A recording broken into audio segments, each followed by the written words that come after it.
സ്തോത്രം. കുരിശെടുത്തൻ യേശുവിനെ അനുഗമിക്കും ഞാനന്ത്യം വരെ. ഭാരങ്ങൾ നേരിടുമ്പോൾ കരങ്ങളാൽ താങ്ങിടുന്നു, മരണത്തിൻ താഴ്വരയതിലുമെന്നെ പിരിയാത്ത മാധുര്യ നല്ല സഖിത. കുരിശെടുത്തൻ യേശുവിനെ അനുഗമിക്കും ഞാനന്ത്യം വരെ. അവൻ എന്നെ അറിഞ്ഞിടുന്നു, അവനിൽ കരുതിടുന്നു, ആവശ്യ ഭാരങ്ങളണിഞ്ഞിടുമ്പോൾ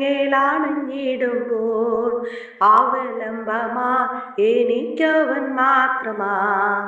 മാറിടും മനുജരെല്ലാം, മറന്നിടും സ്നേഹിതരും, മാറ്റമില്ലാത്തവനൻ മനുവേ മഹിമയിൽ വാഴുന്നു ഇന്നും എനിക്കാ. തീരണം പാരിലെന്ന തിരുപദ സേവയതാ, ചേരും ഞാൻ ഒടുവിലൻ പ്രിയനരികിൽ, ആരുമായോടവൻ എന്നെ മാറോടണയ്ക്കും. കുരിശെടുത്തൻ യേശുവിനെ അനുഗമിക്കും ഞാനന്ത്യം വരെ. സ്തോത്രം. വിശുദ്ധ വേദഭാഗം 22-ാം സങ്കീർത്തനം 23 മുതലുള്ള ചില തിരുവചനങ്ങൾ. യഹോവ ഭക്തന്മാരെ അവനെ സ്തുതിപ്പിൻ, യാക്കോബിന്റെ സകല സന്തതിയും ആയുള്ളവരെ അവനെ മഹത്വപ്പെടുത്തുവിൻ. ഇസ്രായേലിന്റെ സർവ്വ സന്തതിയും ആയുള്ളവരെ അവനെ ഭയപ്പെടുവിൻ. അരിഷ്ടന്റെ അരിഷ്ടത അവൻ നിരസിച്ചില്ല, വെറുത്തതും ഇല്ല. തന്റെ മുഖം അവന് മറച്ചതും ഇല്ല. തന്നെ വിളിച്ചപേക്ഷിച്ചപ്പോൾ കേൾക്കുകയത്രേ ചെയ്തത്. മഹാസഭയിൽ എനിക്ക് പ്രശംസ നിങ്കൽ നിന്ന് വരുന്നു. അവന്റെ ഭക്തന്മാർ കാണുകയും ഞാൻ എന്റെ നേർച്ചകളെ കഴിക്കും. എളിയവർ തിന്ന് തൃപ്തരാകും. യഹോവയെ അന്വേഷിക്കുന്നവർ അവനെ അന്വേഷിക്കും. നിങ്ങളുടെ ഹൃദയം എന്നേക്കും സുഖത്തോടിരിക്കട്ടെ. ഭൂമിയുടെ അറുതികളൊക്കെയും ഓർത്ത് യഹോവയെങ്കിലേക്ക് തിരിയും. ജാതികളുടെ വംശങ്ങളൊക്കെയും നിന്റെ മുൻപാകെ നമസ്കരിക്കും. രാജ്യത്വം യഹോവയ്ക്കുള്ളതല്ലോ, അവൻ ജാതികളെ ഭരിക്കുന്നു. ഭൂമിയിൽ പുഷ്ടിയുള്ളവരൊക്കെയും ഭക്ഷിച്ച് ആരാധിക്കും. പൊടിയിലേക്ക് ഇറങ്ങുന്നവരെല്ലാവരും അവന്റെ മുൻപാകെ കുമ്പിടും. തന്റെ പ്രാണനെ രക്ഷിപ്പാൻ കഴിയാത്തവനും കൂടെ ഒരു സന്തതി അവനെ സേവിക്കും. വരുന്ന തലമുറയോട് യഹോവയെക്കുറിച്ച് കീർത്തിക്കും. അവർ വന്ന് ജനിപ്പാനുള്ള ജനത്തോട് അവൻ നിവർത്തിച്ചിരിക്കുന്നു എന്ന് അവന്റെ നീതിയെ വർണ്ണിക്കും. ഹല്ലേലൂയ. ഈ സങ്കീർത്തനങ്ങളാൽ ദൈവം നമ്മെ ഏവരെയും അനുഗ്രഹിക്കുമാറാകട്ടെ. ദൈവവചനത്തിലൂടെ അല്പമായി നമുക്ക് ചിന്തിക്കാം. അക്കരയ്ക്ക് യാത്ര ചെയ്യുന്ന, അതായത് നിത്യജീവനായ സ്വർഗരാജ്യത്തിലേക്ക് യാത്ര ചെയ്യുന്ന ഹല്ലേലൂയ സിയോൻ സഞ്ചാരികളാണ് നാം ഓരോരുത്തരും. മത്തായി എഴുതിയ സുവിശേഷം 8-ാം അധ്യായം 18-ാമത്തെ തിരുവചനത്തിൽ, എന്നാൽ യേശു തന്റെ ചുറ്റും വളരെ പുരുഷാരത്തെ കണ്ടാറെ അക്കരയ്ക്ക് പോകുവാൻ കൽപ്പിച്ചു. ഹല്ലേലൂയ. സകല വ്യക്തികളുടെയും കാര്യങ്ങളിൽ ഇടപെടുന്ന, സകല പ്രശ്നങ്ങൾക്ക് ഉത്തരം നൽകുന്ന, വിശ്വാസത്തോടെ സമീപിക്കുന്നവരെ തള്ളിക്കളയാതെ ഒരു നല്ല ദൈവത്തെ മത്തായിയുടെ സുവിശേഷത്തിൽ പ്രതിപാദിച്ചിരിക്കുന്നു. ജീവിതത്തിൽ ഓളങ്ങളും തിരമാലകളും ആഞ്ഞടിക്കുമ്പോൾ യാത്ര നിർത്തരുത്. അക്കരെ ഒരു സിയോൻ ഉണ്ട്. ദൈവമക്കൾക്ക് ഒരു ലക്ഷ്യസ്ഥാനമുണ്ട്. കർത്താവിനെ ആരാധിക്കുന്ന ദൈവത്തിന്റെ മക്കൾ ആ നിത്യജീവനായി ആ ലക്ഷ്യസ്ഥാനത്തെത്തുവാൻ തളരാതെ തുഴയുന്നവരാണ്. എന്തെല്ലാം ജീവിതമാകുന്ന പടകിൽ ആഞ്ഞടിച്ചാലും അവർ ഭയപ്പെടുന്നില്ല. അവർ അക്കരെ എത്താൻ വിശ്വാസത്തോടെ നീങ്ങും. കാരണം അവർക്കറിയാം, പാട്ടുകാരൻ പാടിയതുപോലെ, ഈ കാലമെല്ലാം കഴിയും, ഇന്ന് കാണുന്നതെല്ലാം അഴിയും, പിന്നെ പുതുയോഗം പിരിയും. തിരികെ വരാതെ നാം അക്കരെ നാട്ടിൽ പ്രാണപ്രിയന്റെ മാറിൽ ചായുമെന്ന്. ഹല്ലേലൂയ. ജീവിതത്തിൽ കഷ്ടതകളിൽ നാം ഓർക്കണം, അക്കരെ നമുക്ക് വേണ്ടി ഒരു ഭവനം ഒരുക്കുന്നുണ്ട് എന്ന് യേശു പറഞ്ഞു. ഹല്ലേലൂയ. നിങ്ങളുടെ ഹൃദയം കലങ്ങിപ്പോകരുത്. ദൈവത്തിൽ വിശ്വസിപ്പിൻ, എന്നിലും വിശ്വസിപ്പിൻ. എൻ്റെ പിതാവിൻ്റെ ഭവനത്തിൽ അനേക വാസസ്ഥലങ്ങളുണ്ട്. ഇല്ലെങ്കിൽ ഞാൻ നിങ്ങളോട് പറയുമായിരുന്നു. ഞാൻ നിങ്ങൾക്ക് സ്ഥലം ഒരുക്കുവാൻ പോകുന്നു. ഞാൻ പോയി നിങ്ങൾക്ക് സ്ഥലം ഒരുക്കിയാൽ ഞാൻ ഇരിക്കുന്ന ഇടത്ത് നിങ്ങളും ഇരിക്കേണ്ടതിന് പിന്നെയും വന്ന് നിങ്ങളെ എൻ്റെ അടുക്കൽ ചേർത്തുകൊള്ളും എന്ന് യേശു കർത്താവ് പറഞ്ഞു. യോഹന്നാൻ 14:1-3 വരെയുള്ള വാക്യങ്ങളിൽ അത് കാണുന്നു. ശക്തമായ കാറ്റും ഓളങ്ങളും തിരമാലകളുമുള്ള കടലിൽ കൂടിയാണ് യാത്ര. അക്കരെ നാട്ടിൽ എത്തുവാനാണ്. വ്യത്യസ്തമായ ദൈവമുഖം ദർശിക്കുവാനാണ്. ഹല്ലേലൂയ, ആമേൻ.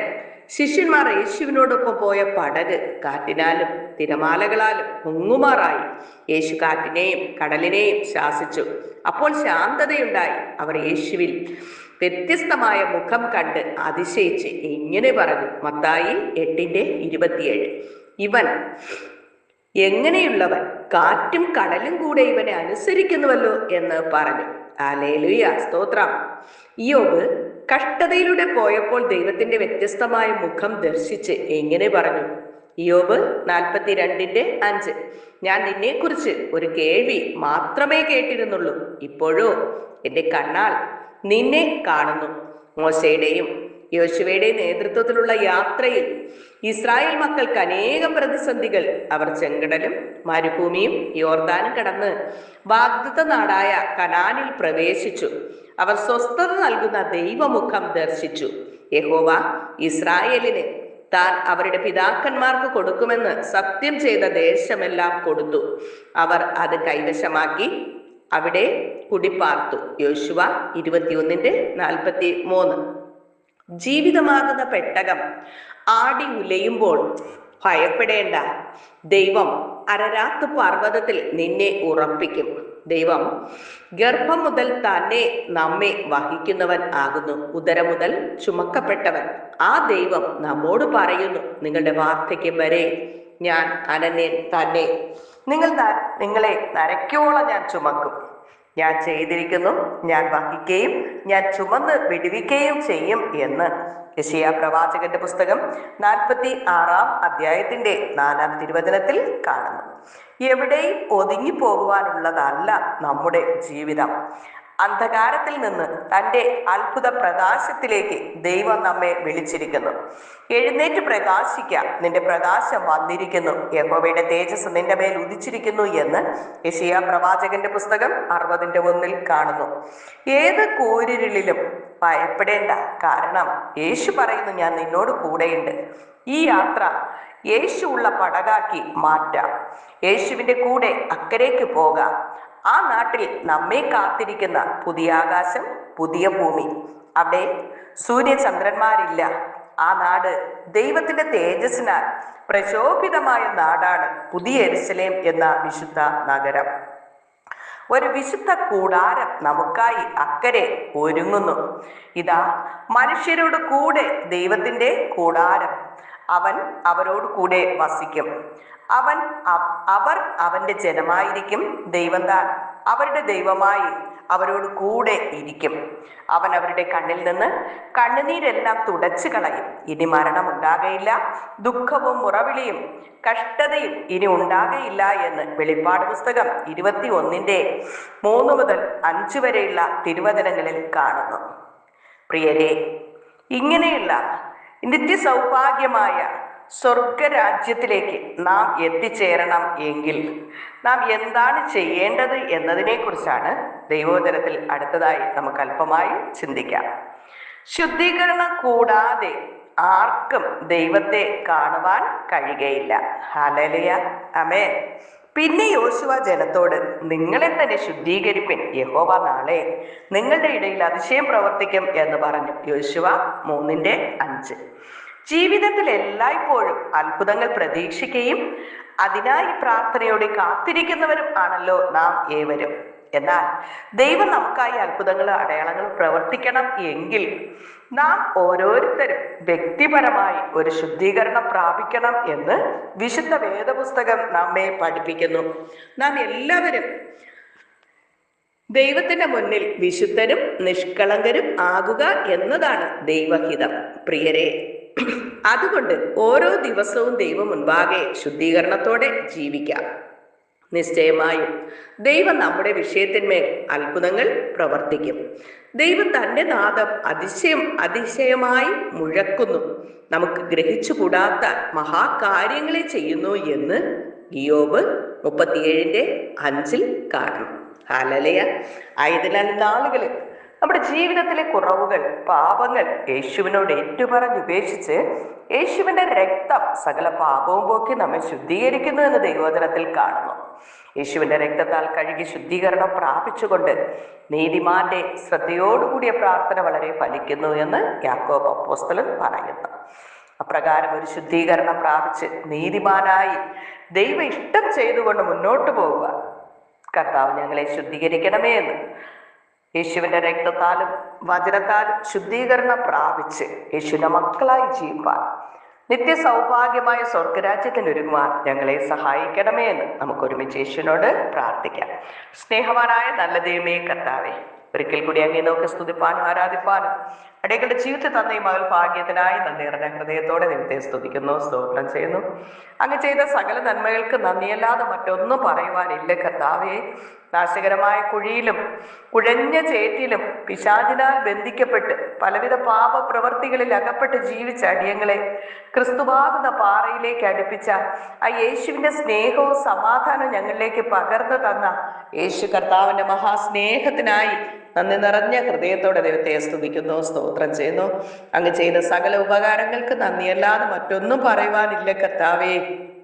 അങ്ങ് ചെയ്ത സകല നന്മകൾക്ക് നന്ദി പറയുന്നപ്പാ. ഈ പ്രാർത്ഥനയിൽ പങ്കെടുക്കുന്ന എല്ലാ മക്കളെയും അനുഗ്രഹിക്കണപ്പാ. വിവിധ വിഷയങ്ങളായി ഭാരത്തോടെ ആയിരിക്കുന്ന ഓരോ മക്കൾക്കും സന്തോഷവും സൗഖ്യവും സമാധാനവും നൽകി നിത്യജീവനായി സകലരെയും ഒരുക്കണമേ എന്ന് പ്രാർത്ഥിക്കുന്നപ്പാ. ഞാൻ നിങ്ങളെ ഒരു നാളും കൈവിടുകയില്ല, ഉപേക്ഷിക്കുകയില്ല എന്ന് അരുളി ചെയ്ത കർത്താവേ, ദിനംതോറും ഞങ്ങളെ വലങ്കരം പിടിച്ച് ഹല്ലേലൂയ അങ്ങ് വഴി നടത്തണമേ എന്ന് പ്രാർത്ഥിക്കുന്നപ്പാ. അടിയങ്ങളെ പാപം നിറഞ്ഞ ലോകത്തിലായിരിക്കുന്നു കർത്താവേ. പാപം കൂടാതെ വിശുദ്ധിയോടെ നിലനിൽപ്പാൻ ആവശ്യമായ ദൈവകൃപ അങ്ങ് പകർന്നു തരണമേ എന്ന് പ്രാർത്ഥിക്കുന്നപ്പാ. കർത്താവേ, ഞങ്ങൾക്ക് അല്പകാലം മാത്രമേ ഈ ഭൂമിയിൽ വാസമുള്ളൂ എന്നറിയുന്നപ്പാ. ഒരു നിത്യജീവൻ ഉണ്ടെന്നറിഞ്ഞ് ആ നിത്യജീവനായി ഒരുങ്ങുവാൻ ഭയത്തോടെ വിറയലോടെ ഹല്ലേലൂയ ആമേൻ പാപം ചെയ്യുന്ന ദേഹി മരിക്കുമെന്ന് ദൈവത്തിന്റെ വചനം പഠിപ്പിക്കുമ്പോൾ പാപം കൂടാതെ വിശുദ്ധിയോടെ നിലനിൽപ്പാൻ ആവശ്യമായ ദൈവകൃപ അങ്ങ് പകർന്നു തരണമേ എന്ന് പ്രാർത്ഥിക്കുന്നപ്പാ. അനുഗ്രഹിക്കുമ്പോൾ ആരിക്ക് കൃപയ്ക്കുള്ളിൽ മറച്ചുകൊള്ളും കർത്താവേ. ഭൂലോകത്തിലൊക്കെ നടക്കുന്ന വിശുദ്ധന്മാരുടെ ആരാധനകൾ അനുഗ്രഹിക്കണപ്പാ, ശുശ്രൂഷകൾ അനുഗ്രഹിക്കണമേ. പരിശുദ്ധാത്മാവ് തന്നെ സകലരെയും നിയന്ത്രിച്ച് നടത്തണമേ എന്ന് പ്രാർത്ഥിക്കുന്ന നാഥ. കർത്താവെ, സുവിശേഷ വിരോധികൾ നിമിത്തം കഷ്ടത അനുഭവിക്കുന്ന ദൈവജനത്തിന് കർത്താവെ ഈ പരീക്ഷാഘട്ടം തരണം ചെയ്യുവാൻ ആവശ്യമായ ദൈവകൃപ അങ്ങ് പകരണപ്പ. ഭൂലോകത്തിലൊക്കെയും കർത്താവിന്റെ വചനം എത്തിക്കുവാൻ തക്കവണ്ണം യേശുവിന്റെ അത്ഭുത സാക്ഷികളായി തീരുവാൻ ഞങ്ങളെല്ലാം അങ്ങ് സഹായിക്കണമേ. അപ്പോൾ ഞങ്ങളുടെ ഹല്ലേലൂയ ആമേൻ കുടുംബങ്ങളിലെ എല്ലാ വ്യക്തികളും, ദേശത്തിലെ വ്യക്തികളും ഹല്ലേലൂയ ആമേൻ ലോകത്തിലെ സകല വ്യക്തികളും യേശു മാത്രം രക്ഷകനെന്നറിഞ്ഞ് യേശുവിനായി ജീവിപ്പാൻ, യേശുവിൻ്റെ പ്രിയ മക്കളായി തീരുവാൻ, യേശുവിൻ്റെ അത്ഭുത സാക്ഷികളായി തീരുവാൻ തക്കവണ്ണം അങ്ങ് സഹായിക്കണമേ എന്ന് പ്രാർത്ഥിക്കുന്നു അപ്പാ. തുടർന്ന് ദൈവസാന്നിധ്യത്തിന്റെ മറവിലായിരിക്കാൻ അങ്ങ് സഹായിക്കും. അനുഗ്രഹിക്കും, ആനിക്ക് കൃപയ്ക്കുള്ളിൽ മറച്ചുകൊള്ളും. യേശു കർത്താവിന്റെ നാമത്തിൽ ചോദിക്കുമ്പോൾ കൃപയോടെ കേൾക്കണം നല്ല പിതാവേ. ആമേൻ. God bless you. യേശുവിന്റെ സമാധാന സകല ഹൃദയങ്ങളിൽ നിറയുമാറാകട്ടെ. ആമേൻ. സ്തോത്രം.